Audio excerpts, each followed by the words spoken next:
7 मई तारीख याद रखिए। इस दिन पूरे देश में युद्ध के सायरन बजेंगे, सड़कें थम जाएंगी, स्कूलों में अलर्ट होगा और आसमान में गूंजेगा एयर रेड वार्निंग। लेकिन क्यों? क्या वाकई जंग की आहट है? आखिर क्यों हो रही है ये मॉक ड्रिल? वो कौन से 7 राज्य हैं जहां बजेगा युद्ध का सायरन? आइए विस्तार से जानते हैं। नमस्कार, स्वागत है आपका। न्यूज 18 देख रहे हैं आप। मैं हूं आपके साथ ईशा खान। पाकिस्तान के साथ टेंशन के बीच भारत ने 7 मई को कई राज्यों में युद्ध की सिक्योरिटी मॉक ड्रिल करने का आदेश दिया है, ताकि जंग की नौबत आए तो लोगों की सुरक्षा की जा सके। पहलगाम आतंकी हमले के बाद भारत और पाकिस्तान के बीच बढ़ते तनाव के बीच भारत ने 7 मई को जम्मू कश्मीर, पंजाब, राजस्थान और हरियाणा समेत सभी राज्यों में सुरक्षा मॉक ड्रिल का आदेश दिया है। इन सभी राज्यों और केंद्र शासित प्रदेशों में ये ड्रिल होगा। आदेश में साफ कहा गया है कि all 244 categorised civil defence town और डिस्ट्रिक्ट में इसे किया जाएगा, ताकि दुश्मन के किसी भी हमले की स्थिति में लोगों को बचाया जा सके। इसमें साफ लिखा गया है कि एयर स्ट्राइक की चेतावनी देने वाले सायरन चालू करें, चुने गए क्षेत्रों में क्रैश ब्लैकआउट उपाय अपनाएं, हवाई या जमीनी हमले की स्थिति में सभी छात्रों और नागरिकों को ट्रेंड करें। सबसे बड़ी बात, हमारे एनर्जी इंफ्रास्ट्रक्चर और आर्मी से जुड़े इंफ्रास्ट्रक्चर को प्रोटेक्ट करें।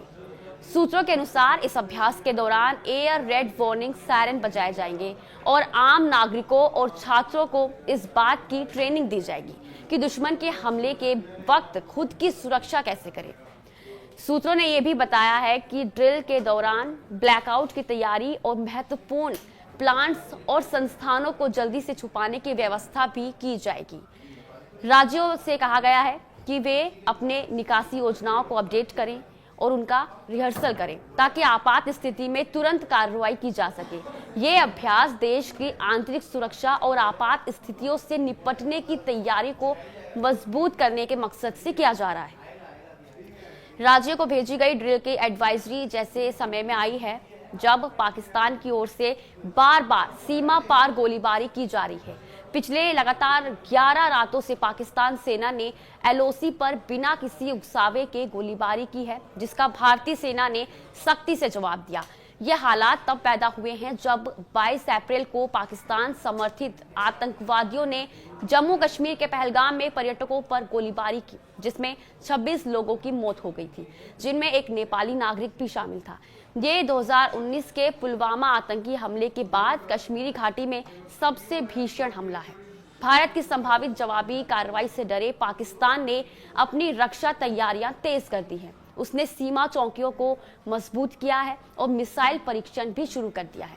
बता दें, युद्ध वाला सायरन एक तेज आवाज वाला है, वार्निंग सिस्टम होता है। इसमें 2 खास तरह की ध्वनि, सिंगल टोन और वेविंग टोन होती है। ये युद्ध, एयर स्ट्राइक या आपदा जैसे कि तूफान, भूकंप और बवंडर जैसी आपात स्थिति की सूचना देता है।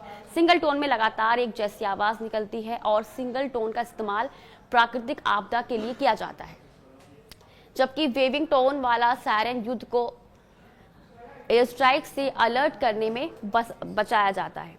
प्रधानमंत्री नरेंद्र मोदी ने रक्षा सचिव राजेश कुमार सिंह से मुलाकात की, इस बात की अटकलों के बीच कि नई दिल्ली हमले का क्या जवाब देगी।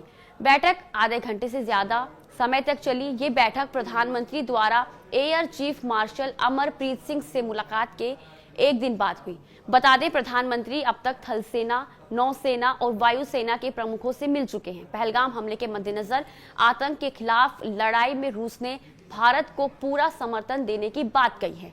बता दें, रूसी राष्ट्रपति व्लादिमीर पुतिन ने सोमवार को भारतीय प्रधानमंत्री नरेंद्र मोदी को फोन किया और कहा कि रूस भारत के साथ कंधे से कंधा मिलाकर खड़ा है। विदेश मंत्रालय ने बताया कि राष्ट्रपति पुतिन ने आतंक के खिलाफ लड़ाई में भारत को पूरा समर्थन देने की बात कही। पुतिन ने इस बात पर जोर दिया कि इस जघन्य हमले के दोषियों और उनके समर्थकों को न्याय के कटघरे में लाया जाना चाहिए। संयुक्त राष्ट्र महासचिव गुटेरस ने पहलगाम हमले के संदर्भ में कहा कि निर्दोष नागरिकों को निशाना बनाना स्वीकार्य नहीं होगा। उन्होंने भारत और पाकिस्तान के बीच बढ़ते तनाव को दूर करने के लिए मदद करने का प्रस्ताव भी दिया। गुटेरस ये बयान पाकिस्तान के आग्रह पर बुलाया जा रही संयुक्त राष्ट्र सुरक्षा परिषद का अनौपचारिक बैठक में शामिल होने से पहले दिया था। ये close door meeting Bharat Pakistan में बढ़ते तनाव पर विचार करने के लिए बुलाई जा रही है। हालांकि इसके मिनट्स दर्ज नहीं किए जाएंगे। तो ये सिर्फ एक मॉक ड्रिल है, लेकिन इसका मकसद साफ है कि अगर खतरा दरवाजे पर आए तो हम तैयार हों। देश की सुरक्षा सिर्फ बॉर्डर पर नहीं, हर नागरिक की जागरूकता में छुपी है। 7 मई को अगर सायरन बजे तो घबराइएगा नहीं, ये तैयारी है सतर्कता की। इसी के साथ आज के लिए बस इतना ही। नमस्कार।